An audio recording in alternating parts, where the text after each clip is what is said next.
Welcome to Civilian Carry Radio, a proud member of the Firearms Radio Network. This show is brought to you by our sponsor tonight, Big Tex Outdoors. Big Tex Outdoors' main focus is high-quality tactical EDC gear. They offer 100% risk-free shopping. That means if you change your mind for any reason, they will refund the full purchase price, shipping costs, and pay for the return shipping. So total risk-free shopping, folks. On top of that, most of their orders ship in 24 hours or less. Some of their items ship for as little as $1.99. They're an FFL and Class 3 SOT, so they sell suppressors, SBRs, and other NFA items. Check out their website, bigtexoutdoors.com, and use the code CCRadio for a 15% discount at checkout. And remember, folks, risk-free shopping. Our goal and focus of this podcast is to spread the message to everyday people the importance of the Second Amendment, firearm safety, education, training, and proper mindset. Remember, you and only you are responsible for the safety and protection of yourself and your loved ones. Our mission statement is gun ownership is your right, safety and education are your responsibility. We have 3 rules on our podcast, folks. 1 is no cussing, 2 is no drinking, and 3 is no politics, because gun rights and the right to self-protection is a God-given natural right.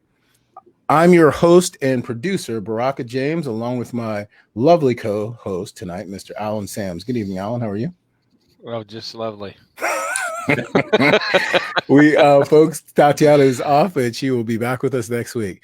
We have again the honor of an esteemed. We're so honored to have all of you guys tonight, and let me list these guys off because we are so stoked. First up, we have Mr. Akil Kadir. He is a LEO vet, not military vet, but LEO vet, and founder and lead instructor at Citizen Safety Academy. Thank you for being here tonight, Akil. Happy to be here, brother. Thank you, brother. Next up, we have Mr. Lee Weems, LEO, Chief Deputy and owner of First Person Safety. Good evening, Lee. How are you? I am doing well. It is awesome to have you here, sir. Next up, we have Mr. Big DB, Daryl Bulkey of Hardwired Tactical Shooting and DB Shooting Adventures. Good evening, DB. How are you, brother? Good. How are you doing? Good, man. Glad to have you here. And last and most recently retired, that's why I put him last, we have Mr. Greg Elfridge, retired LEO of 25 years and active responses training's president and primary instructor. Good evening, Greg. How are you? Good, Baraka. Glad to be here. We're so honored to have you, man. Folks, we are listener-funded radio, and you, the listeners and viewers, make the program possible. You can contribute to the show via Patreon for as little as $1, as much as you'd like, by going to www.patreon.com/CC Radio or clicking the link here in our show notes. A huge shout-out to our $10 Patreon pledges, Mark B., Young Pei Chang, our $5 Patreon pledges, James W., Russ A., Ira S., Rob C., Michael G., Scott D., Kirk C., David Y., FPF Training, William T., Greg G., Zarlight R., and Michael T. We want to say a huge thank you to the people who are currently pledging through your Patreon. Your support helps contribute to the goal of education of people, the importance of Second Amendment firearms education, safety, and training. The views and opinions expressed on this podcast are those of the individual co-hosts and guests and do not reflect the official policy or position of the Firearms Radio Network and or Civilian Radio, Carry Radio, and or their employees. Viewer discretion is advised, especially on live shows. A message from our platforms that we currently utilize to provide the show to you, a friendly heads up from Facebook, YouTube, and ISPs. Because of COVID-19, they are having some higher sound quality issues, latent connections. So just keep that in mind, folks, and bear with us. Folks, tonight we present to you Realities of Police Training, Part 5. Alan, I'll pass it for you so you can say what the difference is between them, because I know you got the note, brother. Go ahead. Yeah, so actually, this show, I believe, or this topic for this, installment of this series, I think, kind of morphed during conversation on another show, and it's basically the differences between rural, metro, and suburban areas. So I think we got a real cool mix here. I want to thank everybody again for being on here, because I don't know about I do know about it. We've had great response from this. This has been one of the coolest series, I think, and really informative and came about right at the right time, because I think if you go back and watch each of these, it's given the civilian a lot of insight on what you guys have to deal with. But the way we want to get started today is we'll go through everybody. Lee, you're first on my screen. Lee, Daryl, and Greg, and just kind of give us a kind of a quick rundown on what type of area, I guess, district, or I don't know how you describe it. What type of policing that you came up and have dealt with? So, Lee, we'll start with you. I'll speak primarily for the sheriff's office that I've been the chief deputy at for the last 12 years, but will soon no longer be. We are an agency. We have 95 employees, is what we're authorized strength are. We're actually around 93 right now, of which 62 are what we call sworn, which means they are graduates of the police academy and they are full-fledged deputy sheriffs. Of that, 32 work in the patrol division. I have 6 investigators and a evidence technician that is actually also a sworn deputy. She's completed the academy. And then the rest of our employees are working the jail, working court security, or working. We actually own the 911 center. So, of that 90-something employees, you actually have less than 40 that are out providing primary field service policing to a population of about 34,000. And that's a county of 185 square miles. Georgia has a lot of counties, so our counties are smaller than what you may see in some of the western states. Our county is actually kind of 3 different geographic areas. The northern end of the county is more retail. It's basically stores that have fled out of the Athens area and have come built new shopping centers in our county. The middle area of the county is lots of high-end subdivisions. We get a lot of money flight out of Athens and out of Atlanta. And then the southern end of our county is very rural and agricultural. So we've got kind of 3 different populations in the one county here. Like I said, I've been there 12 years. We are bordered by several larger population areas. Athens, Clark County, which is the home of the University of Georgia, to our immediate north. We actually have some Athens addresses in Oconee. We get a lot of spillover from there. And the 2 major highways that run between Athens and Atlanta pass through our county. So we get all of that daytime traffic going back and forth. Awesome. Akil? You're muted. You're muted. All right, now I'm back. Okay. Cool. I worked for the Buffalo Police Department through the 90s. Got on in 92 and was there until mid-2000s. I think I left 2006. And it's Rust Belt City. I mean, Buffalo's at the western end of New York State, which makes it closer in culture and in maybe to Cleveland or Detroit. 3 hours is 7 hours from New York City, but it's 3 hours from Cleveland and 4.5 hours from Detroit. At the time, I think we had about 700 sworn on the department at the time for a city just under about 500,000, 40 square miles. It's industrial, post-industrial. Rust Belt City, there was a lot of everything was automated for the most part, including the police department. It's a sidewalk everywhere. You know what I'm saying? There's, the streets. There was no rural, nothing at all, no grass. I mean, if we wanted to see grass, we would actually call out to the radio and ask us to let us go drive around the park, and they would actually let us go out. I learned that sometimes just to break up what we were seeing, we would call out to go to the Central Park, Delaware Park, and radio would let us go do that sometime. And so that's where I came up. I did half on patrol and the other half as a detective. And it's just, there's not a whole lot in Buffalo. I mean, University of Buffalo is there and Bills. But So not a whole lot. But see, the thing is, we didn't deal with traffic from the Buffalo Bills games because that's out in Orchard Park, which is a suburb at the time, a suburb of Buffalo. So my experience is that's, how I came up. That's what I grew up there. So that's what I was used to. And that was the police, and I was just used to seeing and doing. Cool. DB. I worked first major city east of LA County, Ontario, California. It's contained inside of San Bernardino County, the largest county in the United States. The area I worked was probably about I want to say it's a little bit of everything. So we were almost like a miniature Los Angeles. I grew up in LA, so it was familiar. Like I said, we were the first major city east of. So we had, if you're familiar with Interstate 10, which runs from the Pacific Ocean to the Atlantic, and Interstate 15, which runs from Mexico to Canada, they come together in Ontario. And then State Route 60, which runs from basically south side of LA all the way out to Riverside County, came through the south end of our city. Major international airport right in the middle, and several major railway lines ran through it. It is a major transportation hub. Every UPS package that comes in on the western side of the country comes through there. Big FedEx hub, that type of thing. But then it has a lot of residential that runs the gamut from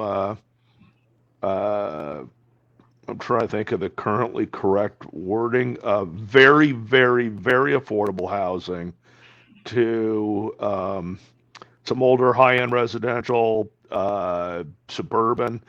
I did a lot of research before I went there, and part of the reason I went to that city is it showed potential for massive growth when I was there, which it did. It doubled basically in size, almost physically and population while I was there. So it was kind of a booming place with a whole bunch of everything.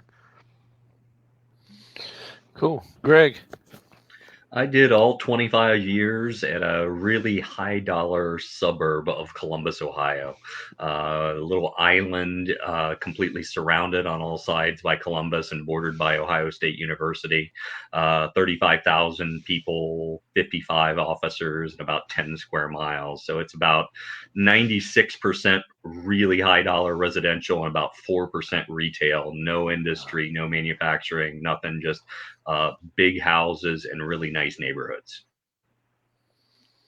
Huh. So we got the whole gamut then. So that's cool. So as it pertains to officers themselves, what are some of the major differences of what you're going to deal with as far as politics and the stresses of the job aside from the job in these different areas? We're going in the same I guess order? we can. Yeah, we can say like that. Okay, well, one of the differences between a sheriff's office and a police department is that the sheriff's office is also the arm of the courts, so to speak. So if Greg is suing Daryl, a set of what are called service papers are drawn up by the court system when that lawsuit is filed. And it is the job of a deputy sheriff to go find Daryl and serve him with that lawsuit. So that befalls on our patrol deputies. So when they're not on a call for service, such as a wreck, a 911 call, an alarm call, such as that, they have to go into neighborhoods and subdivisions and track down people to serve them with the lawsuit papers. We're also responsible for transporting inmates from the jail to courts. And, if a person on one of our warrants is picked up anywhere else in the United States, one of our deputies has to go and get them and bring them back to our jurisdiction. And then we have everything else that a police officer would have in the form of we're answering calls for service, we're doing all the patrol work, our investigators are investigating crimes. My jurisdiction still has a good bit of agriculture in it. So one of the jobs of a sheriff and a deputy in Georgia is we are required by state law to round up and impound all livestock roaming at large. And that is actually a statutory mandate. And so, if somebody's livestock gets out, it's our duty to go catch them. Animal control doesn't come do that. That is a deputy sheriff's job. So we may be doing that to the next thing you're doing is a child molestation case. So it runs a complete and total full gamut of everything. Like we love to say as deputy sheriffs, we do everything that a police officer does and then some. Real quick before you move on, Lee, I got to ask you because I saw Bill Blowers once upon a time, and for those of you who don't know who Bill Blowers, he's a retired SWAT cop. I don't remember which city he's from, but he told me that when he was listening to dispatch, they kept getting people calling 911 to change tires. Do you guys get that a lot out where you all? Yeah, we get that a good bit. get calls about why cable TV's not working, why the power's out. If a helicopter, oh Lord, if a helicopter flies over the county, the 911 phones in our Facebook page blow up of people wanting to know what the helicopter's doing. It's just the full gamut. But they won't call 911 if they see somebody toting their neighbor's TV out of the house. They'll like try to call their friend who was a cop in Los Angeles 17 years ago and say, hey, I just saw somebody walking out of my neighbor's house with a TV. What should I do? Or they start trying playing phone tag. They won't call 911 for that, but they'll call for all sorts of other stuff. So before Akil starts, I want to get the vernacular straight. So it's sheriff's deputy. Yes. And then a police officer is what? We'll work for Employed by a city. Okay, what's a Instead of state county? What do you call it? Is it state police just state And police? State police or state trooper, depending on where they are. Trooper. Okay. Or an agent if they're working for a pure investigative agency. So the town is the sheriff. No, No, county. City. Okay. County. What's the city? That's a police officer. Police. Okay. Okay. Now, some counties may also have a police department. Just depending on the function. We have 159 counties in Georgia. Uh-huh. Our state constitution mandates that every county will have a sheriff's office. It is one of the 4 constitutional officers required in each county. There are 12 of the 159 counties that have county police departments, and they have a chief that is appointed by the county commissioners, but they also still have the sheriff because that's a constitutional requirement. The law changed in the 80s that the commissioners can no longer create a county police department. It must go to a vote of the citizenry, and no county police department has been created since that law was changed. There was actually a bill passed in the most recent session of the General Assembly to provide for actually disbanding some of the county police departments and transferring all of their assets back to the sheriff. So Now, where I grew up in Fairfax, we had Fairfax City Police. We had Fairfax County Police. The jail is where the deputies are, in the jail and only in the jail. And then we have Virginia State Police. Okay. Yeah. You got 50 states, you're going to have 50 different ways of doing things. So not to get all medieval and like back in the day, before we came to the U.S. and all that, but wasn't a sheriff wasn't that like the first law enforcement type deal going, or am I wrong about that? Yeah. Georgia is the 13th of the 13th original colonies. Mm-hmm. And when James Oglethorpe, who was the quote founder of Georgia, landed on the Georgia coastline, the first office established in the colony was that of the office of the sheriff. We have a Georgia State Supreme Court ruling that says that the office of the sheriff carries forward all of its common law powers from England through now, unless specifically modified by the legislature. Nice. So any power that the sheriff has ever had under common law from England through Georgia up until now, unless the legislature changes that, we still have that power and authority or duty. So, it just seems funny to me that that's not where everybody starts then. You know what I mean? Like, that's not where everything starts, is with the sheriff's department. Sheriff's office. Sheriff's office, sorry. We're picky about that here in Georgia. They're picky about they're picky everywhere. Yeah. About that. They're always uptight about something not being the way they want it. Well, I don't want to hog all the time because we got some other great guys, but one of the differences is the political control of the law enforcement. I mentioned in a previous show and earlier tonight that the sheriff is a constitutional officer in Georgia. The sheriff is the boss. He is not an employee of we've got 3 lady sheriffs in Georgia. They are not employees of the county commissioners. Mm-hmm. They are elected officials and they head the office. They are the legal level of control over the office. They make all the decisions. The county commissioners cannot set policy for the office. So the equivalent on the county level to the mayor would be the chairman of the county commission. The chairman of the county commission could come out and say, give them room to destroy and don't arrest people and whatever. And we don't have to follow that. The sheriff makes the decisions. But Lee, I need to ask you a really pertinent question. My friend Michael, he's our Loudoun County sheriff right now. And he just now, when we lost, not trying to bring him politics, but when the board went a certain way, the board here in Loudoun County, the head of the board, the chair, she wants to get rid of him. He is elected sheriff, and he's in charge of all Loudoun County deputies, and that's who patrols us. We don't have a county. They want to put them away, and they want to bring in a county police that answers to the board, which has no experience in any policing. Our elected sheriff was former FBI. He's been a policeman all his life. He's qualified. So how does that work? That confused me that they can do that when he was elected. I'm not familiar with the Virginia Constitution and as to what the steps of that would be. In Georgia, that would have to go to a vote before the citizens. They would have to vote to create the county police department. In Virginia, you can do that just by the commissioners taking a vote. Yeah, that's what it was. The board is. But here in Georgia, we still have, like say, even in the 12 counties that have existing county police, you still have the sheriff who has all of his or her legal authority under the Constitution and the laws. What the battle becomes for is over the budget. And we have a unanimous state Supreme Court ruling that says that if the sheriff or the other constitutional officers can demonstrate that something is necessary for the operation of their office, the county commissioners must fund it. And we can take them to court and get our superior court judge order to force the county to fund something. So where the battle comes from in the counties that created county police departments is, since they've created a patrol division in their county police department, it's not necessary for the office of the sheriff. Now, by under the Constitution and our laws, the sheriff is the chief jailer. The sheriff has certain responsibilities to the court. And so they weren't able to take those things away from the sheriff in those counties.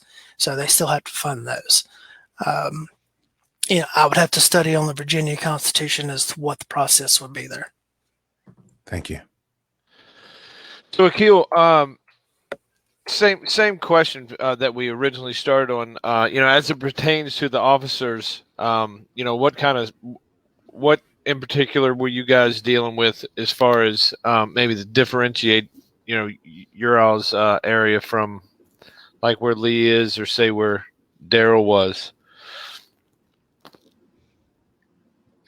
What Lee said resonated because the sheriffs in Erie County, Buffalo, New York is within Erie County. When I got hired on, first I went to a small academy that Buffalo had, and then we were sent out to the Erie County training academy where I trained with guys from departments all over Erie County. And when we locked somebody up, for example, we made an arrest, we took them to our booking. We had a small lockup over headquarters, but then right after that, the next morning they would be taken over to the courts and they would be handed to or sometimes we would actually take them over to the Erie County Holding Center and we would hand them off to the deputies. So it seems like maybe once the municipality or city gets so big, then it can come up with its own police department. But for those that don't have the money to do it or not, they're not big enough, maybe they don't. But they didn't. Erie County Sheriff's Department never patrolled, and I never saw them patrolling in Buffalo proper. Occasionally, if it got real bad, because when I started in '92, that was right after Rodney King, and that was, crack was hitting Buffalo pretty hard, and sometimes the state police would come in and help us, but not often. So they would go around patrolling, but we didn't take them serious because they didn't know the lay of the land for the most part.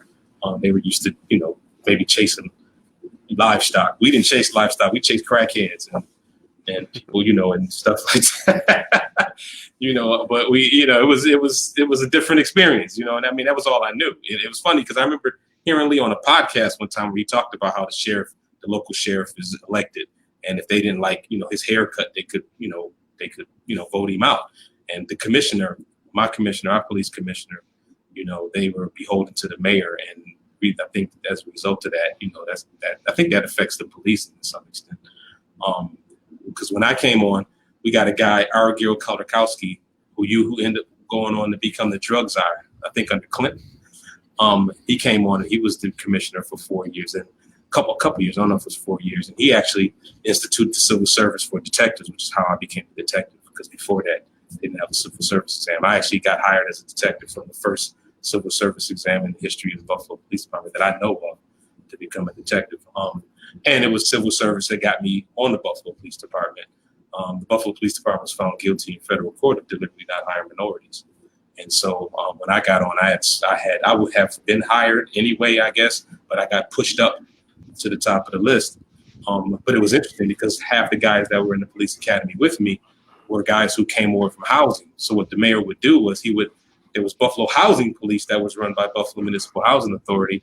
And the mayor would take guys that he knew and political favors, and he would put them on that department where he would just, give them a job. They didn't have to go through civil service. But if they took the Buffalo police exam, then they went to the top of the list. So at my first class, I think there was one guy in my class, one or two people who actually came off the top of the exam, the civil service exam. Half the other rest of the people in that class, in my class of like 30, I think it was people who came from Buffalo Housing and people like me who were hired, kind of on the affirmative action tip. So, but it was calls, basically. It was, duty calls. I didn't pull a lot of cars over, and we would get sometimes 40 calls a night. So I didn't really have time to do that. There were guys who were into that kind of thing. But I didn't do, I didn't, with 40 calls, it was 20 calls to a sheet. It was regular for us to do 2 a night. And when I got on, we rode two men to a car. So it was me and a guy, really good guy for years. We rode together. Like I said, we just basically answered calls, and really cuffs didn't come out unless it was a really felony. It had to be something, we had a serious, I couldn't go down. My lieutenant we didn't have sergeants. We just had lieutenants and captains and patrol lieutenants. And my lieutenant would have killed me if I went down for bag of weed, small bag of weed or something like that. We didn't do that. Not where I worked. There were parts of Buffalo, nice places of Buffalo where they would do that kind of thing, but not where I worked. The house that I worked in, the precinct I got there, it was a place they sent guys who had gotten in trouble, and hide people, and it was like a motley crew of weirdos working in there. I was going to say your policing style though sounds a lot like Mr. Greg Elfridge, as far as not being petty and letting. No, we didn't. Well, you couldn't. Honestly, I mean, if I could write a ticket, what they gonna do? I mean, they didn't have a driver. Half the people didn't have a driver's license, or it was suspended. You know what I'm saying? So it's like, So I mean, you had to kind of triage. You learned after a while that you couldn't spend too much time on the small stuff because while you're sitting there writing a ticket. Then obviously man with a gun, a shooting call would come out or something like that. So, we really didn't do a lot of. Like I said, I never, the tickets came from the state police, and when they came, the whole precinct had to write theirs up before they get another. So I keep 1 or 2 on my board for car, if there was a car accident and somebody had ran a light or something, I had to write a ticket or whatever. But other than that, most of the time, the guys who did write tickets occasionally from other precincts, they would come and say, "Hey, I killed me. Let me have your tickets," and they would write them up for me. I didn't do that. So that's reminiscent of something that I read of yours, Greg. I don't remember if it was a year ago or something like that. Something where you were correlating law enforcement officer versus peace officer. But yeah, very similar. There's the voluntary nature of that, where an officer's, temperament and ideas alters how he or she enforces the law. And then there's the fact, simply like Akil said, if you're running 40 calls a night, you don't have time to do anything else other than answer that radio. And you can't be taking 2 or 3 hours to arrest somebody for a little bit of dope. So differing factors contribute to how this all works. In the suburbs, with me, I don't get livestock like Lee. I didn't get crackheads like Akil. We would get wild animal calls pretty regularly. We'd have to kill raccoons and possums and squirrels that had distemper and rabies and that kind of stuff. We didn't get a whole lot of crackheads. It was a wealthy suburb. But interestingly enough, the things that kind of we did get wasn't the fact that most of our residents were committing the crimes. It was the residents were the victims of crimes from people from out of the city that would come in and victimize our residents. The other thing with the suburbs is you've got money there. So the people with the money, there's more drugs, but they keep it low key. They do it in their house. Every kid's got enough money that he can go afford to buy heroin, meth, whatever he wants to do. But most of them are smart enough to keep it not on the street and in their nice house, and they don't get caught. I think one other difference between both the city and the rural with regard to the suburbs is the residents in the suburbs pay high dollars for their houses, and they expect a certain level of police performance. And there's a political aspect of that. If you talk bad to somebody or mouth off to somebody, they're calling the mayor, they're calling the city council, and you're in the police chief's office the next morning. So some aspects of it are good, some aspect of it are not so great. So you're policing the Karens, is what you're saying? Yes, pretty much. An entire city. Okay. Yeah, there was a guy I got out of the police academy with, and he had went to one of those areas, and he was pulling people over and searching them for crack and stuff, and they moved him. I remember he came to our precinct. They said, no, you can't do that in this part of town. He got a couple phone calls from the affluent areas of Buffalo, and he ended up when he got there, came where I worked. I was like, what happened? He was like, they told me I can't do that over there, and he said to come over in this part. And he spent the first 3 years, every time he saw any white person in the hood, he pulled them over. That was what he did, literally. And he I remember talking to him one day, and he was saying that he couldn't pay his bills if he didn't get like so many court shots from doing that. That was literally how he made his money. Overtime for court, make those arrests. I say, okay, so I'll try and tie this in here and kind of get us back a little towards topic stuff. So where I worked was sort of a combination of most of this sort of outside of Lee's thing, because sheriffs just do unique stuff. The area I worked in, we had a massive rivalry with the sheriff's department. I think we both needed each other. We were definitely all on the same team. I went to a sheriff's academy, very proud of graduating from one of the toughest academies in the country. But when it came to working, the deputies stayed out of our area, we stayed out of theirs, but you worked together a lot because of bookings and stuff. And they were busy enough trying to police the places that didn't have police departments to be wandering around in the places that did. So quantity-wise, I worked for a big enough place that we were really busy, particularly during the crack wars. I will never forget my first night on the job. I never even made it to briefing. I went to 7 shooting, not shots fired, 7 actual shooting calls my first night on the job. Yet we also had a lot of goals for ticket writing, arrest performance, very proactive department. We were expected to be hooking and booking. That's sort of how you keep from devolving to the point of a lot of big older metropolitan areas where all you are doing is chasing calls for service, because it's so out of hand with everything else that you really can't stay ahead of keeping it from getting out of hand. Kind of where I want to go on this, though, on the training side of things, hopefully just listening to the differences of everybody here, of what a police officer could be facing depending on where you work, the effects that has on training, and people trying to look at this from the outside in of, well, I expect officers to do this, or I saw on television, or I this, or I that, and then they don't understand what cops do. And the cops can't even tell you what they do because it's insanely different in every region, and even within the same county.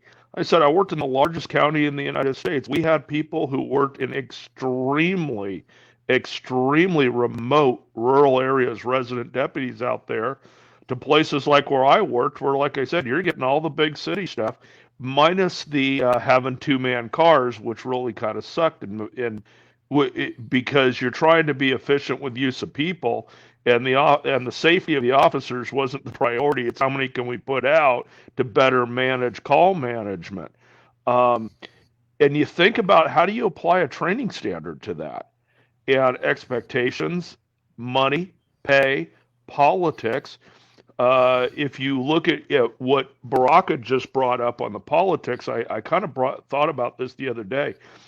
And this is going to be a hard subject, just what we're talking about today, without dragging a little bit of politics in here. And I know we try to avoid it on the show when we're talking particularly about firearms, but when you're talking about policing, it is impossible to discuss this without discussion of politics in it. And the reality is, if you see what's going on in our country right now, with somebody figured out that if we can put extremely liberal progressive DAs into areas, you can have massive effects on how things work in those areas. And you're seeing massive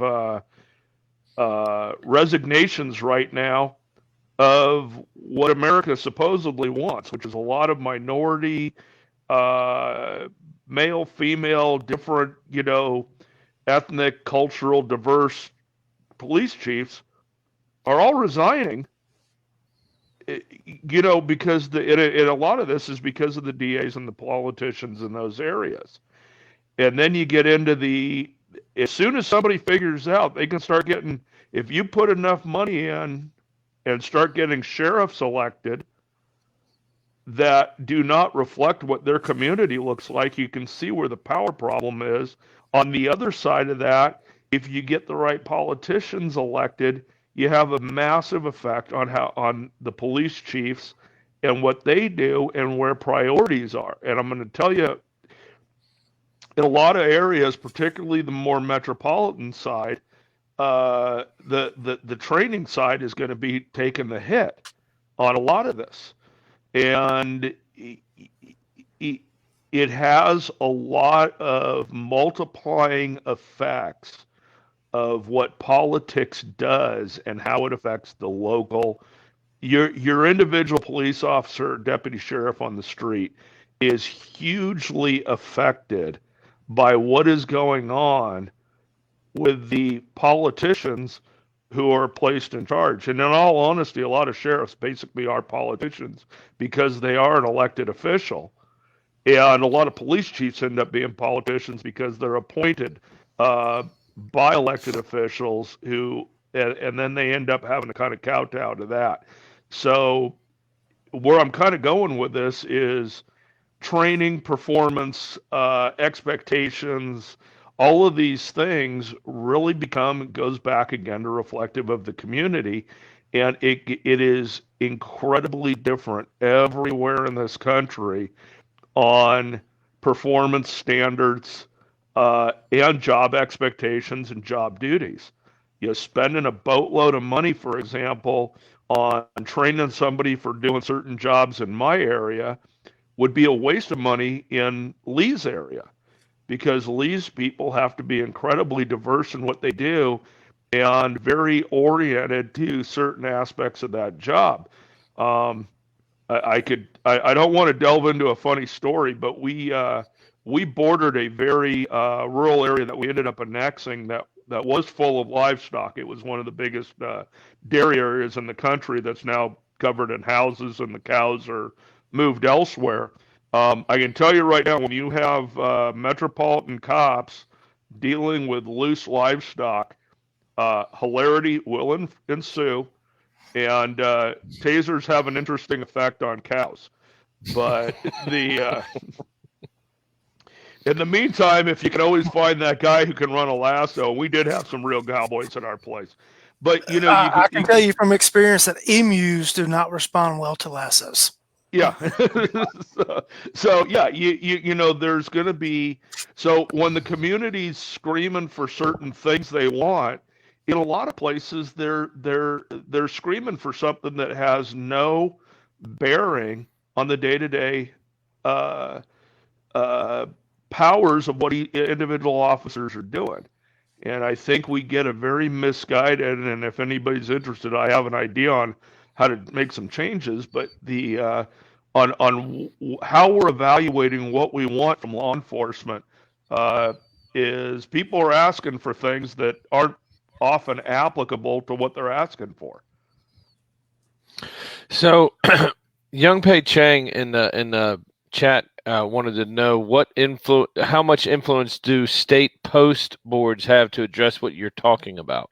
Not much. No. Nope. All they do is what they're generally doing is they're setting minimal state standards.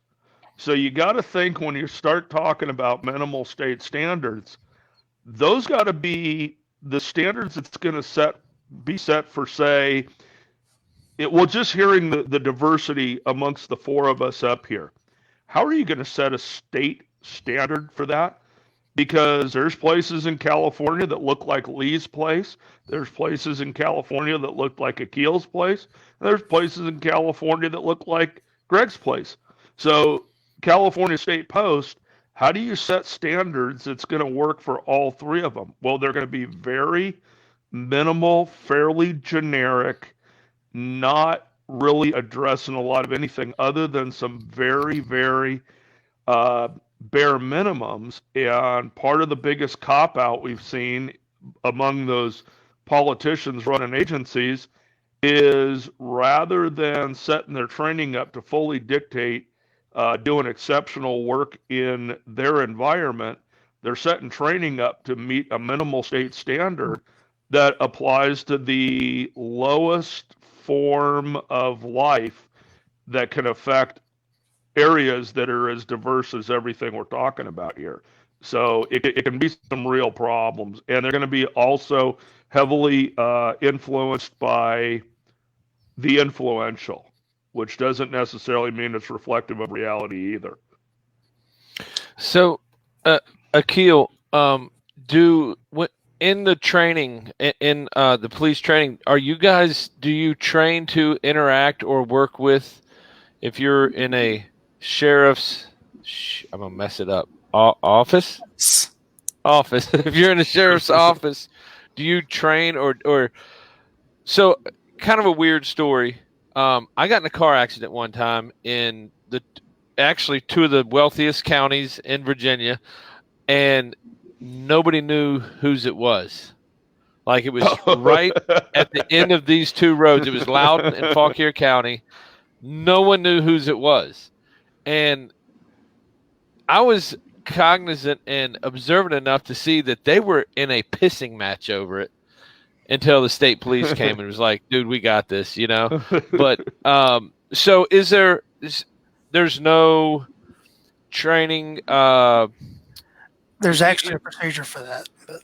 Gotcha. But that was just kind of a, sidebar. But so is there any coordinated you training assumed that between they were the two? You assumed that they were trying to, fight for who would get the traffic accident. Right. In actuality, they were fighting as who would not. We're trying to push it on the other one. Exactly. Gotcha. Yeah, we would get on the stuff at the state. I mean, at the lines between Buffalo and the suburbs, and those things would go on. Like, no, this is you guys. Which side of the street? It's right.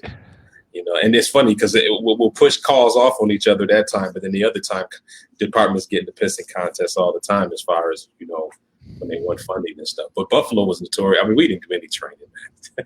There wasn't even an FTO program when I got on. When I got on, they just put us in the car with a veteran, man. And he would drive and he would tell you to chase people. He'd pull up on calls and he'd tell you what to do and and what not to do. I remember I rode we rode to a car for 6 months before they let me pick up the radio and answer the call. To speak the radio. So it was just. I remember getting in the car with one guy, and he got on the expressway and rolled up the windows and locked the doors, man, and let out a big old fart.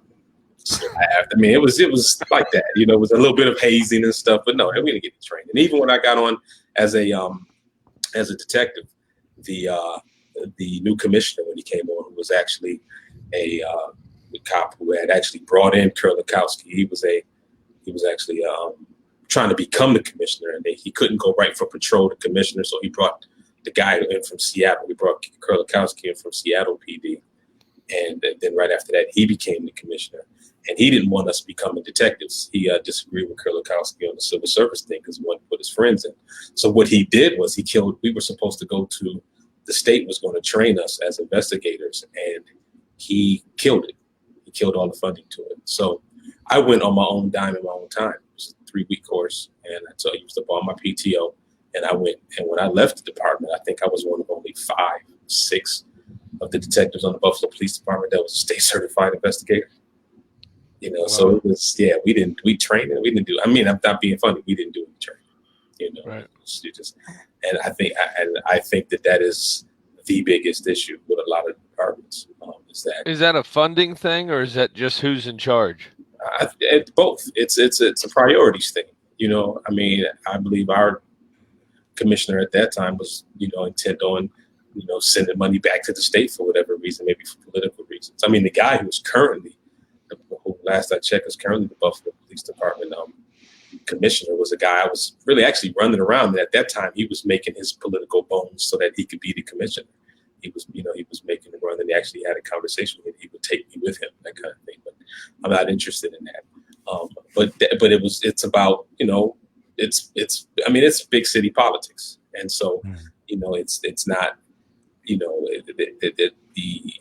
the focus is definitely not on getting better trained police officers. Not when I left. I didn't see that. Well, there's a few comments in the chat, y'all. Go ahead. I'm sorry, Lee. Go ahead. That's one of the key differences, and I mentioned this stat once before on the show. The average tenure of a sheriff in Georgia is 18 years. The average tenure of a chief of police in Georgia is 2 years. Huh. I don't know what the nationwide numbers are, but those are what they are here. My sheriff that is retiring has been in office for 28 years. Wow. I've been chief deputy for 12 of that. So we have been able to, for the 12 years I've been there, we've been able to have a long-term approach to developing some of this stuff. You guys see my shooters at classes and you go, wow, those Oconee boys can shoot. Well, I was chief deputy starting in 2009. You didn't see any of them until 2014, 2015. Okay. It took me that long to get the training in place to where they were those kind of guys. It took me 3 different budget cycles to upgrade our patrol rifles. I had to buy AR-15s with one budget. The next year I bought aim points for the patrol rifles that I bought the year before. And then we used seized funds from a drug seizure to buy slings and lights for the rifles. Wow, okay, that's how long some of these processes are. And if you look at, say, like what Akil's talking about and what Daryl's, talked about with their agencies, is when you got revolving door police chiefs or police commissioners, whichever term you want to use, and they're there for a 4-year term or less than that, they never get a chance to roll out a long-term priority, and they may be going after other political moves, or they're moving it. They want to do something in this mid-sized city so they get the job at the major city. Yep. And it's not like they're there to serve their community.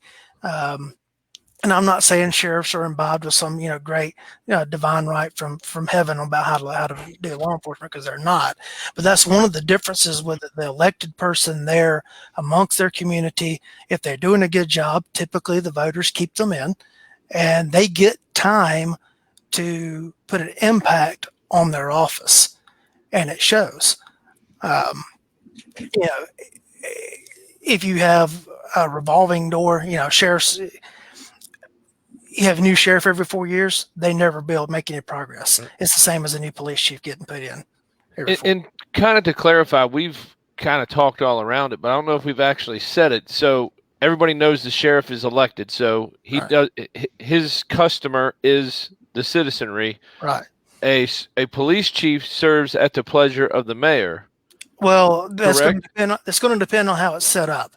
It may be like in the city where I live, it takes a vote of the city council to fire the mayor. To fire the police chief.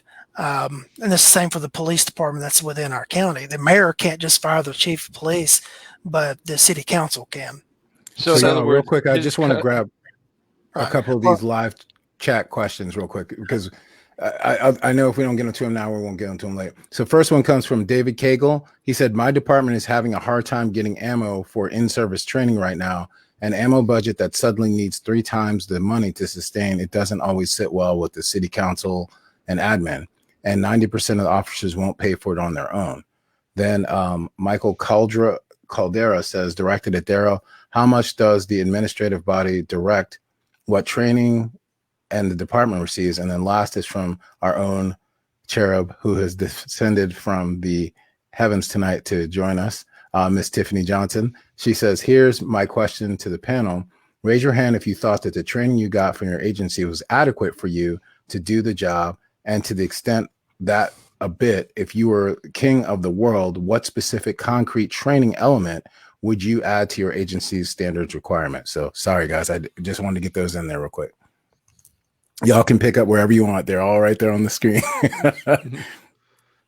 I don't have them, but if you want, I'll address the one that was addressed to me with Caldera, who, by the way, we went to the academy together. I worked with him for decades, including been in weddings and everything. The reality of this is, on the training front, admin is reacting to their drivers, which is going to be those city councils and mayors and stuff like that. And it's not important to them in the big picture. Nobody's going to the city council and going, hey, we're trying to get guys rifles and this and that, and we're trying to make incredibly great shooters. And now, I think they should be, but they're not, because that's not popular stuff to talk about. It's not politically correct. It's not now, nor ever really has been in the last probably 50 years. This is not important to them because it has no effect on them until it goes bad. And then it's easy. You just put the bus in reverse and just drive that bad boy right back over the individual officer you failed to train. All of these programs, Lee is a perfect example. Well, everybody here is a perfect example. These training programs in every department are very, very individual directed. If you get a Lee Weems as chief deputy, you're going to get a killer training program for your people. When Lee retires, if you didn't leave it to the right people, or if everybody's tired of Lee's ammo budgets, it all goes away. And so every department I know of that has an insanely good firearms program or use of force training program is generally because of one or two individuals there who made it happen. And that certainly did not come out of the chief's office. The way to the top is not through the range in most departments. And certainly any department of any size. That is not how you get to be in charge, is through a use of force thing.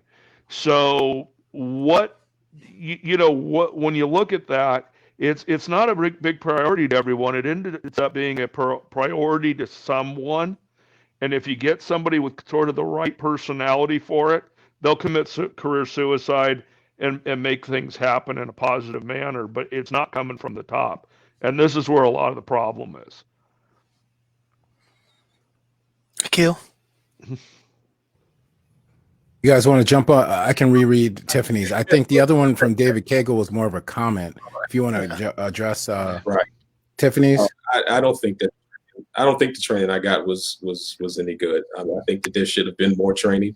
I think that cops being trained is the issue. If you ask me, I mean, people are talking about defunding cops. I think that they need to be putting more money in police departments for training and picking people and on keeping them well trained. But no, I definitely, my department, I hope they've gotten better about it.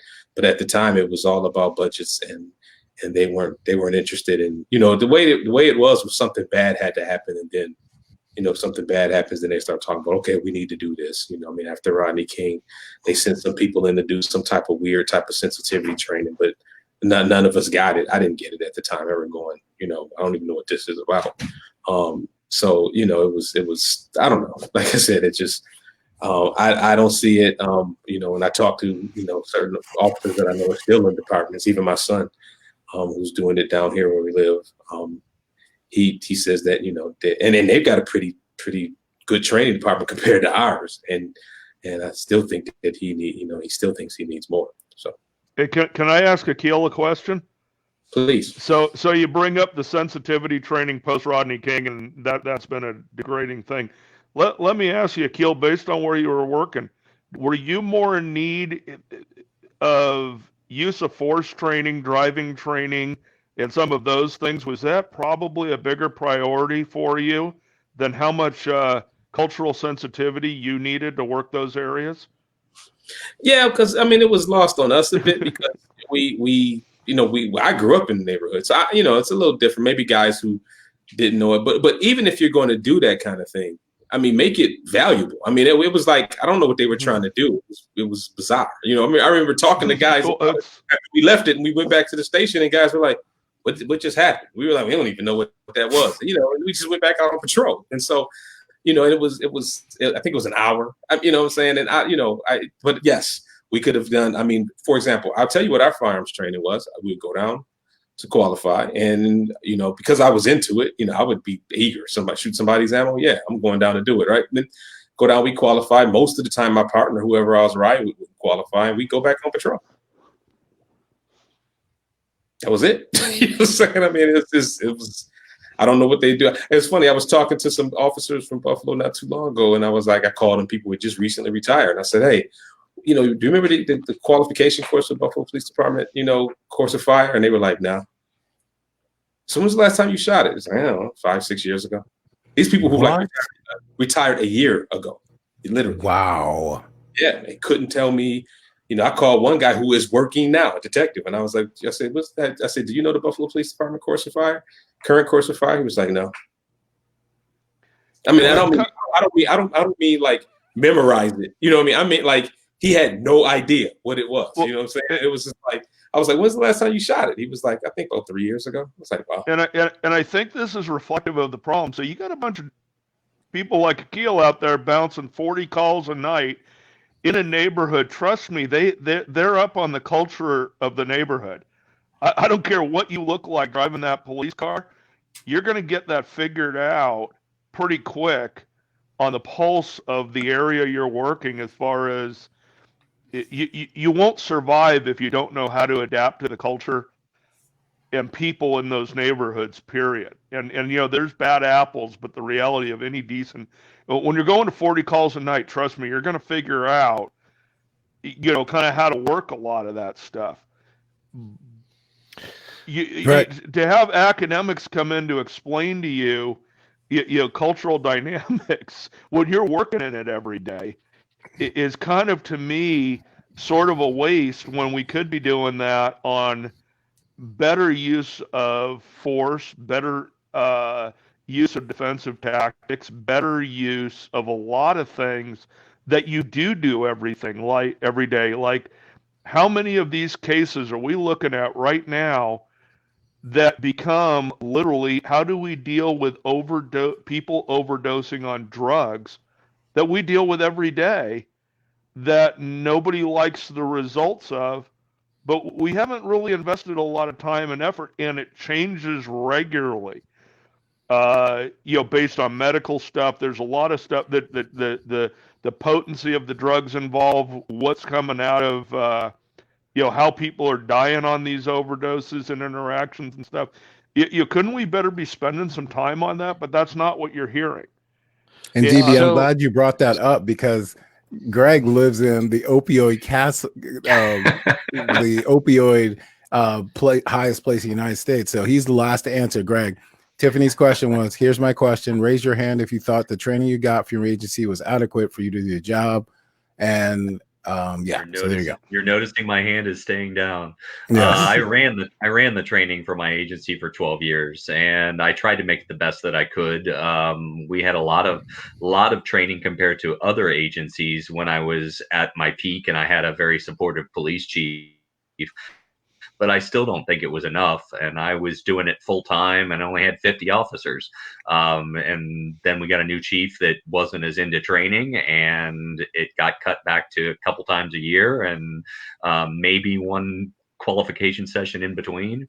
So no, I don't know any agency in the United States that's giving its officers enough training. I think that and to Tiffany's other point, what would I do to change it? What I tried to do, and I couldn't get enough of it, but what I tried to do was increase the frequency. And I think that's the key. It doesn't have to be a full 8-hour training day, but if you could do a half hour of training twice a week on patrol in between calls, if you're not running hot like Akil is 40 calls a night, that would be way more beneficial than, twice a year, full 8-hour training sessions. So if I could fix things, I would do more frequent, smaller scale on shift training. And to David's comment about the lack of ammo, it's been a problem throughout, my time training. There's ammo gluts at sometimes and ammo shortages and others. You're just going to have to adapt.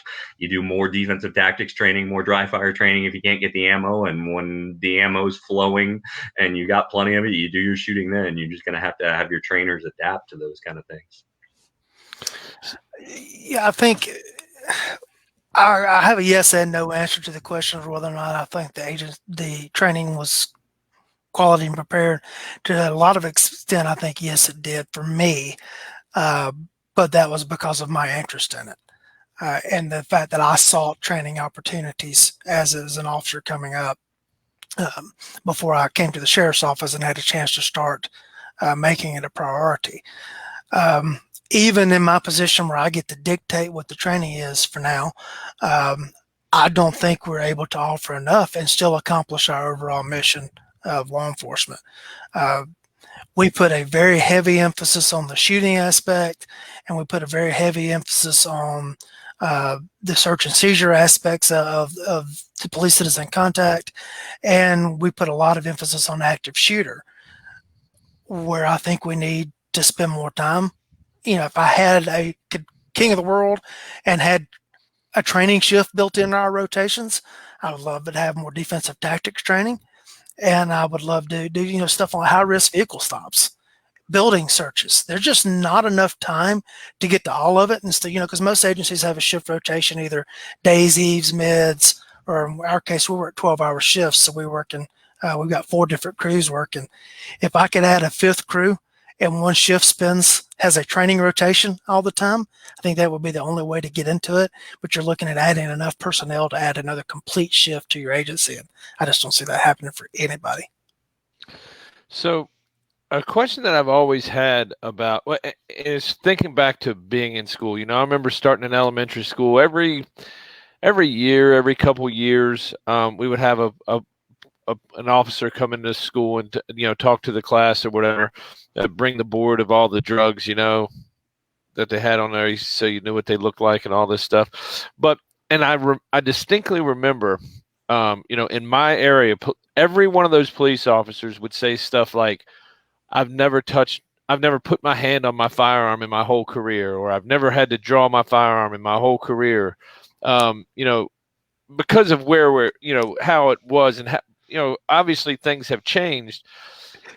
Is that how far stuff is behind? Because like I tell my wife, my wife's in accounting. Well, that doesn't mean that she's good at math. You know what I mean? It doesn't mean she can do long division in her head. She's got an adding machine for that or whatever that she uses. You know what I mean? So it's just a tool. How much has it changed, or was that never really I can tell Lee's smiling. Was that never really a decent mindset to have, or have things changed that much to where the firearm and all this stuff is that much more of a tool now? Well, that made me think of a funny story of when I was an FTO.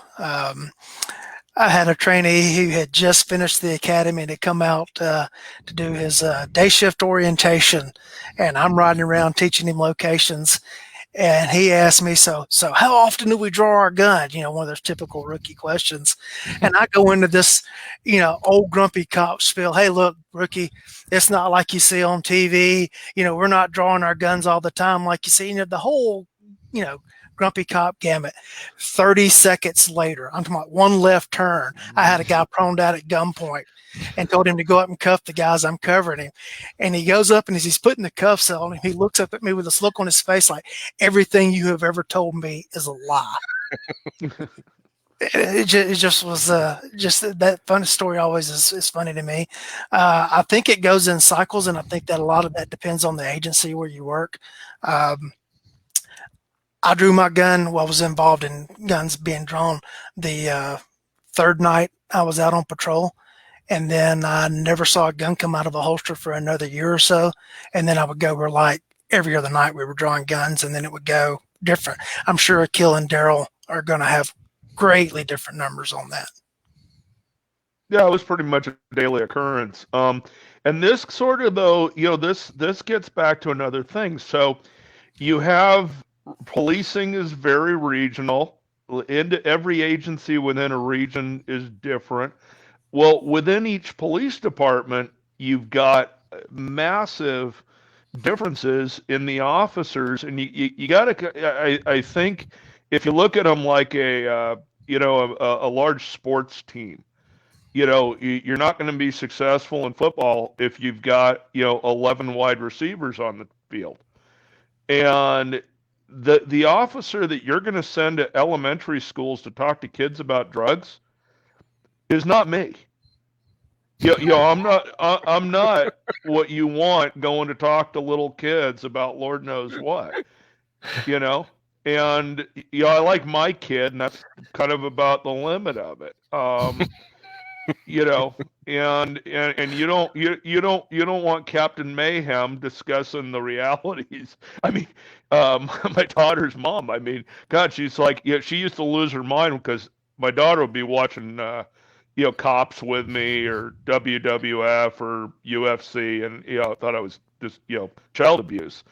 But the officers you send into elementary schools to talk to little kids are not your deep, very, very, very affordable housing graveyard on weekend cops. They're not good for that. By the same token, motors, your traffic cops, I don't know where they hatched those, but they're not from the same planet I came from. It takes a special kind of person to write their mom a ticket, or tickets are that important, but you have to have them.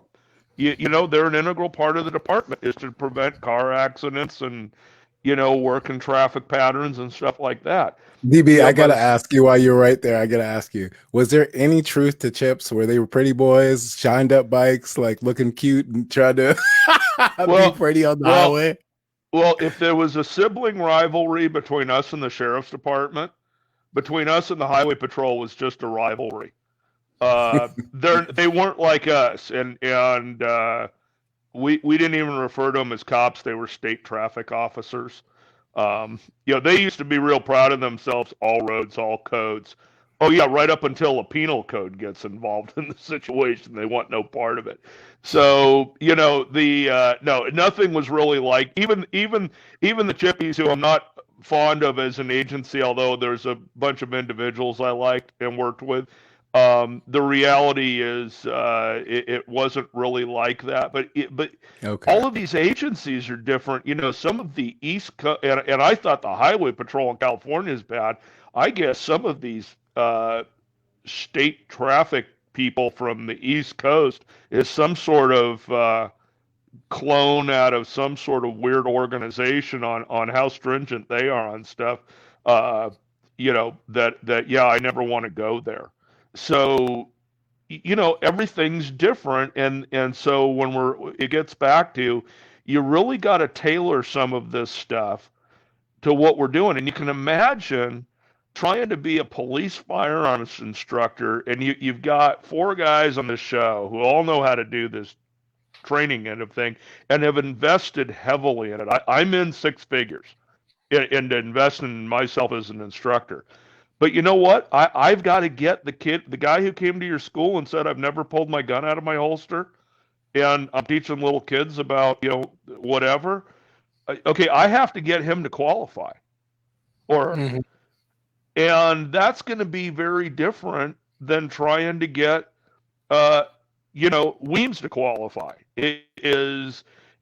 That's the level of complexity of this kind of stuff that we're trying to, again, and we have everybody who's never done it before, who has their Facebook and Instagram police training expert badge, wanting to dictate on how this is going to go. It's sort of like my favorite statement. What I would do is, which generally is a code word for me, meaning you've never done it before, and you're pontificating on something you have absolutely no experience in. And you can imagine how difficult it is training officers is such a wide variety to some sort of high standard. It's horrifically difficult. And then you have that compounded with administrators who literally you get to the top in a lot of these places by not causing problems. Going out and getting in pursuits all the time, heavy use of force stuff, major proactive policing, getting down into these neighborhoods and really, aggressively getting in there and trying to clean out the violent offenders in those neighborhoods. So the little kids there who have a chance of getting out.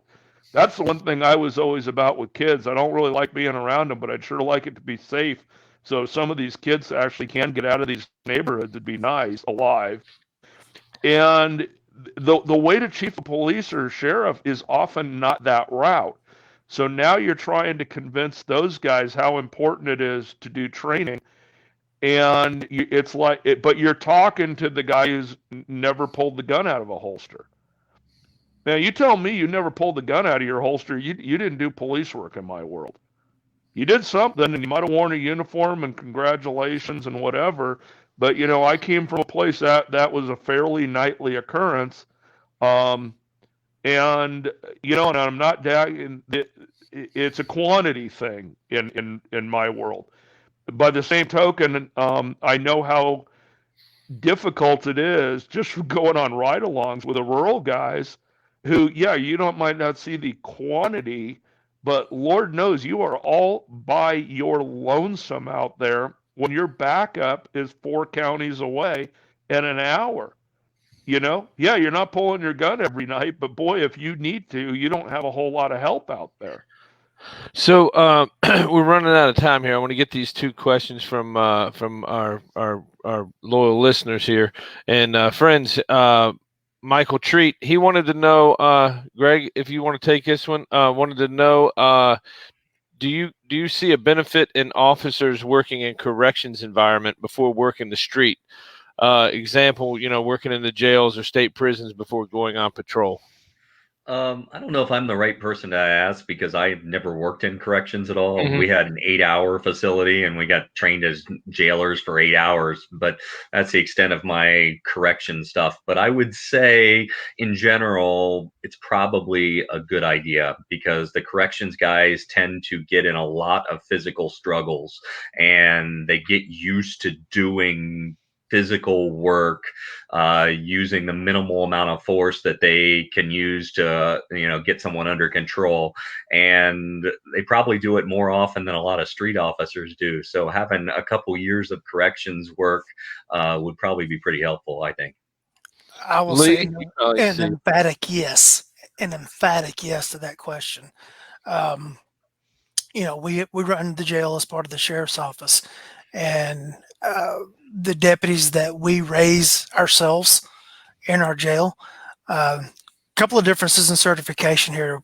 Before you spend a day in a patrol car as a patrol deputy, you must be an academy graduate. You can start in the jail as an uncertified jailer, and I have 6 months to get you through jail school. Well, that's 6 months of the work test period where if you're not working, if you're not holding, your own weight, you're a problem, you can't get along with your coworkers, you don't show up, whatever, we just fire you and don't send you to jail school. So that's 6 months that we have as a work test period before we ever even send you to get your jail certification. And then we have really good knowledge of how you're going to interact with people. You learn all of the frequent flyers for your county, the ins and outs of people. You learn everything. You deal with the mamas when they come to visit, for visitation and to bond their youngsters out and everything. And so they learn a lot working in the jail, and they have a lot of experience before they ever set foot out from graduating the academy and going to a patrol car. We see, on the whole, the deputies that come from the jail environment typically do the deputy thing more well-rounded than the guys that come from just the police background. So, and then Ryan McCann, Akil, and we can go around on this one if y'all want, but what kind of officers get assigned as SROs? Is that something that needs to be reevaluated in the current area? Student resource officers, so the guys in the school. I'm not the one to answer that because we didn't have SROs where I worked. Right. So I'll some jump of the in on guys. that one. It was interesting because we did not have SROs when I started, and we developed them just within the last few years. I will say for training a bunch of cops across the country in active shooter stuff, a lot of SROs, looking at the SROs in our agencies, you get several different types. You get some people that are really good with kids, and they're just a natural fit in that environment. You get the tactically adept officers who you want to prevent a school shooting, but may not be the best counselor for an 8th grade girl. And then you get the screw ups that just literally have no place where they fit in doing the job at all, so they get dumped in the schools. So it really depends on the agency, and it depends on the individual officer. I don't know that you could characterize it as it's always going to be one or the other. I've seen all different types. So do you think the emphasis on that has changed because of what you saw? I can't remember where it is. But I could see where that would be a place to dump somebody, and it wouldn't be a problem for 99.999% of the time That's until it is a problem. And then And you have yeah, what we had down like there in Broward Florida. County. Yep, Yeah. that's exactly what it is. Most of those officers that are in that job, they can handle it until the shooting starts, and then they've got problems. But then, I've got some on my department that are very highly adept. Some of the best hand-to-hand fighters in my police department are school resource officers. He runs the gamut from the inept to highly qualified. Yeah, I think, I have a lot of experience working in schools now. I'm actually currently working in a university environment. Most of mine's been the private sector, but here's kind of my take on this. The problem is twofold. I think it is the best place on the planet to put older SWAT cops, the ones who kind of their bodies have given out on being able to really do all the fitness level of staying on that, but they have all this amazing training. I think it's a fabulous place to put them. The local agency here, that's where I was impressed that a lot of the school resource officers were basically their older SWAT dogs. The problem is a lot of it is the schools themselves. Um, the goal of that officer being there in today's world, the reality of this is if you have to put down an active shooter in a school, the chances are it's going to be one of the students. It's going to be a heavy propensity that's one of those kids. And they tend to want these officer friendlies who are going to be friends with all the kids. My thing is you should have the officers in the schools that the kids are sort of afraid of. Mhm. Being a police officer in the school, you shouldn't be a counselor for an 8th grade girl. They have counselors for 8th grade girls. You shouldn't be doing school discipline. They have assistant principals. Heck, the high school that I worked a lot at with when I was a city cop, they had an actual dean of discipline. That's their job. To my whole thing with these school resource officers, I think it's even a stupid name for them, and I'll probably get hate mail again. But the reality is, two kids go to blows in a school, or weapons are involved, or some kid is stomping a teacher to death.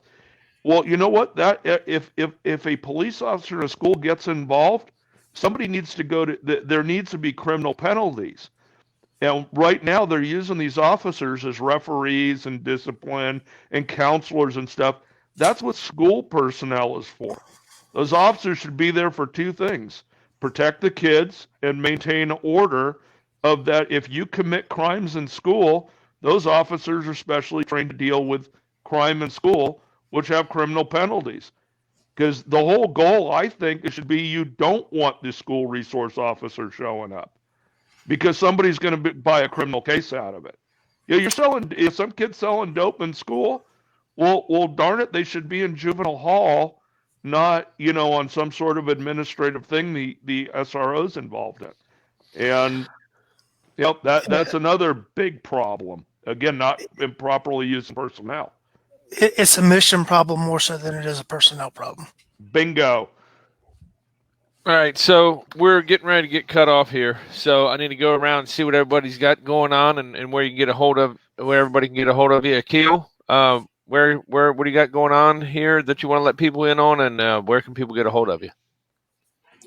They can get a hold of me at citizensafety.com, and we're just doing a lot of local stuff now, and trying to start bringing some of these guys into the area, working on getting the range so I can start bringing some of the guys on this panel to the local the Middle Tennessee area and start getting them in. So, Awesome. but we're just doing instructor training and some we focus on gateway training, new guys, new people, trying to get as many people into the 2A community as possible the right way. So Awesome. Lee. Well, my time as chief deputy is rapidly coming to an end. I will be staying with the sheriff's office for the new administration that begins January 1st, but I will not be the chief anymore. I'm moving to a full-time training position. It's bittersweet.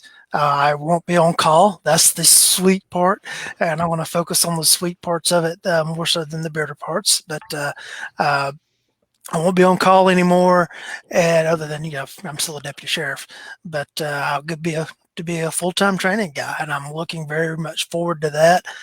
So after some decompression time, I can now start planning out and scheduling some long-term training ventures with my business. So if you're in the Southeast and would like to host Lee Weems and First Person Safety, please email me at lee@firstpersonsafety.com, and we'll start discussing some options for 2021.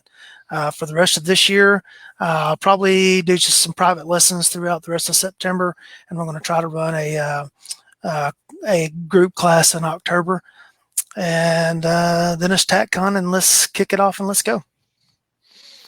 Cool. Greg.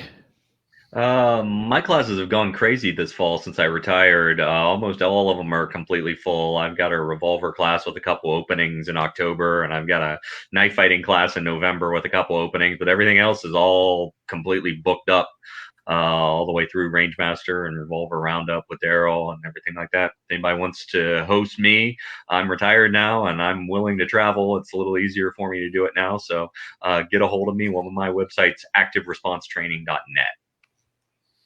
Cool. DB.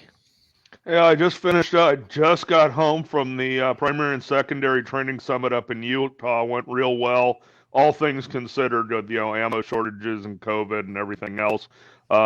Real positive experience up there. My only negative is they offered a ton of free slots for police, like executive and leadership, to come for free to get training and see what good training looks like for their cops. And I don't know if any took them up on it, which is sort of reflective of the state of affairs. I'll be going back up there next year.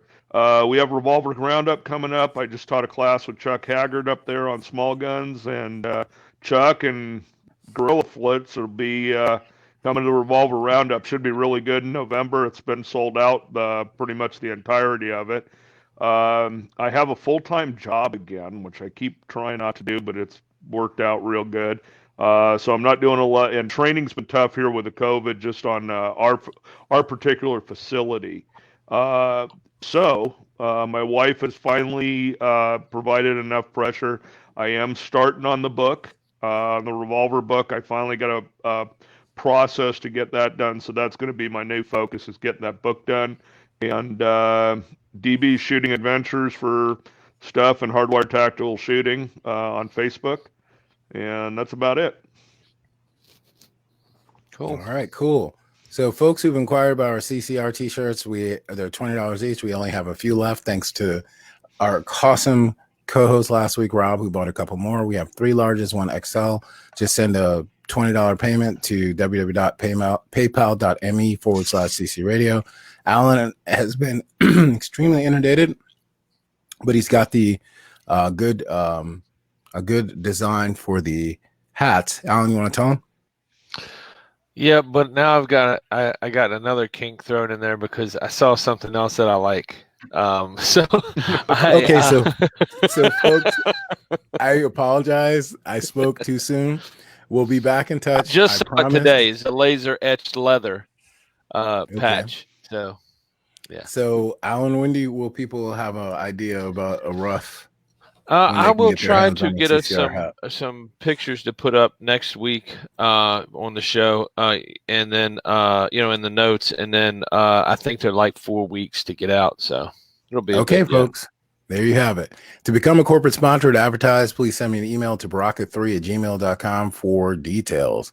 Please share, subscribe, leave your comments at if you're watching through YouTube, if it's through Facebook, either one, please share so people can know. If you feel like this is important, help us spread the word and get it out there. Please go to Google, type in Civilian Carry Radio. You'll find our home website, which is on Firearms Radio Network, firearmsradio.tv, Civilian Carry Radio. You'll see our full show notes there. We have a truncated version underneath the description and the YouTube, but for the full notes, please go to our homepage. There you will find the links to our Twitter, Instagram, Facebook page, YouTube channel. 9 out of the 130 audio podcasting stations that play our show, including iTunes, iHeartRadio, Spotify, Google Play Music, Stitcher, TuneIn, Podbean, OnSpeaker, Player FM. And so just basically go to any one that you pick and put in Civilian Carry Radio. You'll find us. You'll find our industry partners, discounts, Aridus Industries, ATI, Battle Comp, Big Tex Outdoors, Dark Angel Medical, Dark Star Gear Holsters, Fire Clean, Trident Concepts. Please join us next Wednesday for September 16th for the final part of this series, which has been awesome and we're super stoked about, our 160th episode of Realities of Police Training, Part 6. Guest co-host will be Daryl. Here on the panel, Chuck Haggard, Wayne Dobbs, and Greg Elfridge here. Behind that, we have the Part 4 of Flirting with Disaster series, Disengaging Safely at All Stages of the Relationships. Behind that, we have Mr. Greg Elfridge back on for his own show. Finally, we're super excited about that, where he gets a whole hour and a half to pick his brain. Guest co-hosts in the live chat tonight, Mr. John Murphy from FPF will be one guest co-host, and Mr. Ashton Ray. So we're super stoked about that. Behind that, we have Diana Mueller, DC Project, retired LEO, competitive 3D gun. And behind that, we have Ben and Rachel from On-Site Firearms Training. So, folks, beside that, please check out DC Project Rally for Gun Rights. Go to www.dcproject.info. And from there, Alan, final thoughts, brother. Yeah, like I said before, I think it's been a really awesome series. My sister was messaging me during the show, and also it's something that we all need to really think about. You know, we've said it throughout the series. We kind of, sometimes we come not basically, we literally came out and said it, and then we hit on it a lot. Our local elections, the ones that a lot of people don't go to sometimes, are the ones that are really important. We all get out and vote, when we have these the presidential elections and stuff, but the things that really affect us are our local elections. That's where we live. That's where the stuff that really affects us on a day-to-day basis is. So we all need to get more involved in that. If you don't like the way that your locale is being policed, then there's a way to remedy that. Get out and vote.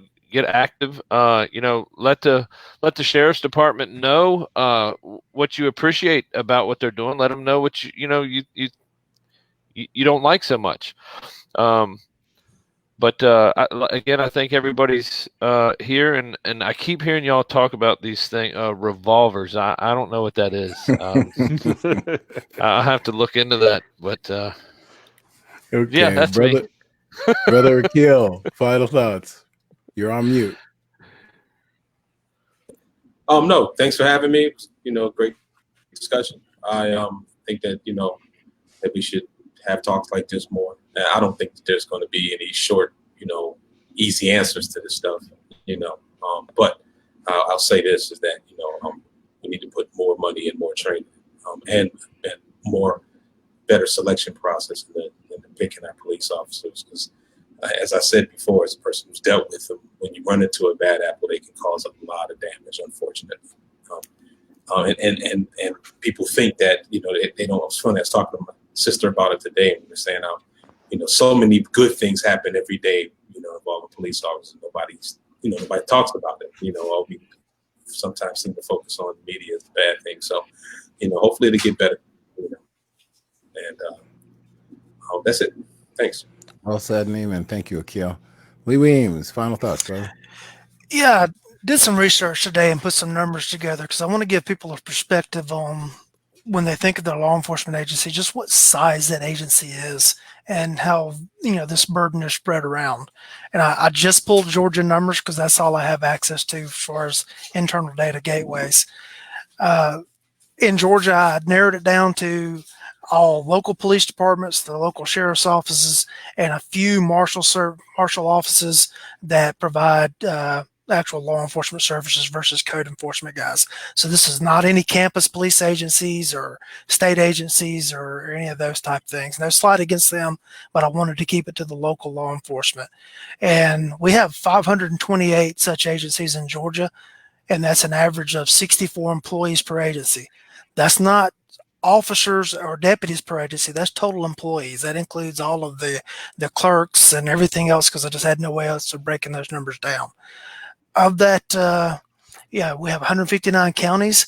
So you have 159 sheriff's offices, and then you have 369 that are what I call legislatively created agencies, which just means some city council or county commission decided, hey, let's have a law enforcement agency, and they created it. Of those, 138, which is 25%, have 10 or fewer employees. 254, which is 48% of the total number, have 20 or fewer employees, and only 74, which is 14%, have more than 100 employees. If you take the 5 core counties of Metro Atlanta, which are the 5 densest populated counties in the state, and remove them from the mix, that average number of employees drops to 49. If you expand Metro out to include the nearest 5 counties beyond that, the average number of employees drops to 46. And I didn't deal with taking out like Savannah and Columbus and some of the other larger cities. The average size of a sheriff's office is 112 employees. We have 3 that tie for the smallest sheriff's office with 6 employees total for the entire county sheriff's office. And then the largest of that is Fulton County, which is the county which contains most of Atlanta, is 933. Of the 159 sheriff's offices, 107 have less than 100 employees total. 20 have 20 employees or less, and 7 have 10 employees or less. The average size of a municipal or county police department in Georgia has 44 employees. If you remove Atlanta, that drops to 39 employees. Now, keep in mind, Atlanta's over 2,000 just in and of itself. 130, which is 35% of the municipal and county PDs, have 10 or fewer employees. And then 234, which accounts for 63%, have 20 or fewer employees. So keep that in mind. If you've got an agency that is the chief and 4 officers, how are they going to train to a national standard, even what we on this panel and the people listening to this show would consider any kind of acceptable standard? Unless they have quality state training to get to, or they have a bigger agency around them that'll let them jump in on training. A lot of these guys are just swimming upstream, just trying to keep their heads above water. And I think we need to recognize that from an expectation point of view. We're looking at it through, we're all shooters. We want to see, we want to see grandmasters running around in our patrol cars who are also brown belt jiu-jitsu guys who are perfect counselors who, can do all these other things very, very well. And guys, there's just not many of those people out there to choose from in the applicant pool. So just keep that in mind. I'll give one quick example. Every time school lets in or out, I have to have 15 deputies directing school traffic. I've got 32 deputies in the patrol division. Wow. I've got investigators out directing traffic. I have jail supervisors out directing traffic. I have people that leave the courthouse security to go direct traffic for the schools. If I have all 4 high schools in the county that have football games, have a home game on a Friday night, Jeff Cooper could come back to life, be teaching a class that night, and I couldn't put people in it. Okay, the operations, doing the actual job has to be done. And we just don't have the time to do all the training that we would all love to do. I'm done. Well said. All right, brother. Greg Elfridge, final thoughts, brother. I don't have a whole lot else to say. Thanks for having me on. If you want my thoughts on where this is going in the future, I wrote an article Monday, Future of Policing, and it's not very optimistic, I'm afraid. But if you want what I'm thinking when looking in my crystal ball, you can take a look at it there. Thanks for having me. It is our pleasure, and we definitely want to touch base with you on that article specifically, if you don't mind, a little bit on when we have you on September 30th, if we could, Greg. That would be great. And I will say my spiel before I pass it off to Brother Big DB. Thank you all, as always, for being here. All of our panel, all of our live chat people. Thank you so much for your wonderful questions. Thank you for your continued support. We appreciate you guys. Again, this is the time for everybody to remember you're on your own.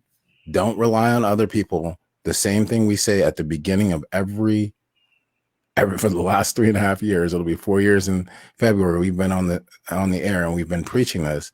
And I really want you to understand what we're saying. Remember, you and only you are responsible for the safety and protection of yourself and your loved ones. Do not leave that to someone else. You will be sorely disappointed. You have to take that responsibility. It's a part of being an adult. It's a part of being an American. And with that, I'll pass it off to Big Brother DB. Sort of like, got a beard's blocking my mic. Sort of like Greg, my crystal ball is not looking good. We're setting ourselves up where we're not keeping the great ones in law enforcement.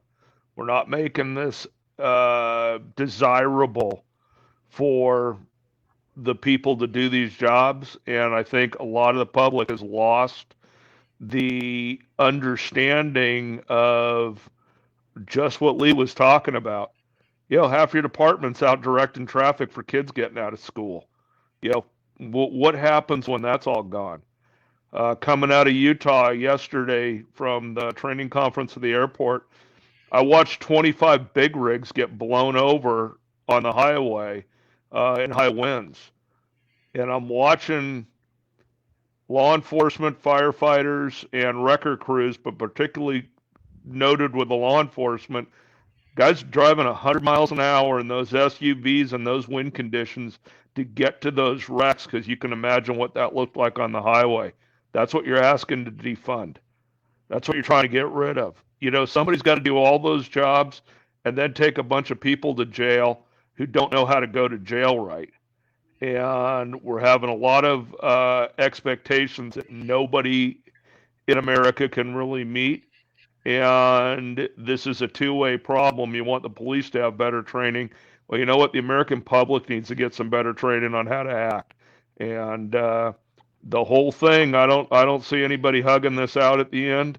And it's going to be a rough road out there. And for your listeners, batten down the hatches, get some training, and take your personal security seriously, because you are going to be the last one left to do that. Well said, brother. Really good way to leave that off. And in the words of our good friend and mentor, Len Givens, I do not carry a pistol so I can impose my will on someone else. I carry a pistol so someone cannot impose their will upon me. For me, and what I encourage people to do if they're going to carry, is to carry as an act of love. It is not because of fear, hate, or anger, but we carry because we love life, we love our families, and that is something worth protecting. By Mr. Tim Reedy. Folks, please have a good night. Please take care, stay safe, be positive, remain vigilant. See you all next week. God bless you all, and have a good night. Thank you so much.